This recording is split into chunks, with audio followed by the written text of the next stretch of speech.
بھارت کا ایک اہم P H D Harish Kumar physics میں یونیورسٹی میں لیکچرار پوسٹ ہوا۔ ہندو دھرم سے پہلے ہی متنفر تھا۔ 1986 لندن میں دوران تعلیم اسٹیفن ہاکنگ کے لیکچرز اور کتب سے ایسا متعارف ہوا کہ خدا کا ہی منکر ہو گیا، اور ایسا منکر کہ بڑے بڑے مسلم، عیسائی اور یہودی علماء سے بھرپور مباحثہ کرتا، یہاں تک کہ ڈاکٹر ذاکر نائک بھی مجھے قائل نہ کر سکے۔ ڈاکٹر بتاتے ہیں کہ 2005 کی چھٹی کے دن کی ایک صبح مسلم سبزی فروش نے بیل کی ہم گزشتہ 20 سال سے سبزی اسی سے خرید رہے تھے۔ اس دن میں نے اسے چائے کی آفر کی تو اس نے قبول کر لی۔ حسب معمول خدا یا اللہ کے وجود پر اس سے بحث شروع کر دی۔ منٹ کی گفتگو سے معلوم ہوا وہ سیدھا سادہ مسلمان، 5 وقت نماز پڑھتا ہے، ہاں وہ سودے میں بہت تیز ہے، جو ہی صاف گو اور ایماندار تھا، مناسب دام میں بیچتا تھا۔ آخر چلتے ہوئے اس نے ایک ایسی بات کی جس نے میری زندگی ہی بدل دی۔ وہ کیا تھی؟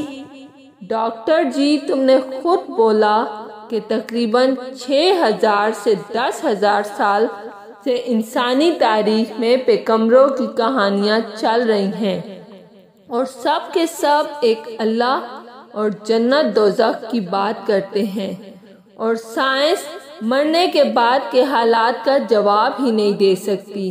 تو اب 2 ہی امکانات ہیں، اللہ کا وجود نہیں ہے یا اللہ ہے۔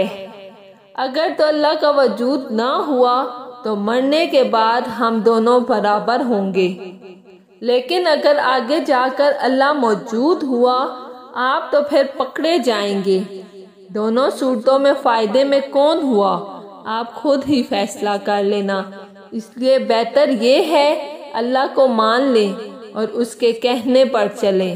اس کا قرآن تو انسان کو سیدھی راہ پہ چلنے کا کہتا ہے کہ لیکچرز دیے، لیکن اس کے جانے کے بعد میں نے سوچا کہ میں نے ساری زندگی اس طرف تو کبھی میرا دھیان ہی نہیں گیا کہ دونوں صورتوں میں اللہ کو ماننے والا فائدے میں ہے۔ قصہ مختصر، اس سوچ کے بعد خیال آیا کون سا آسمانی مذہب بہتر ہے۔ مذاہب کا علم تو مجھے پہلے ہی کافی تھا۔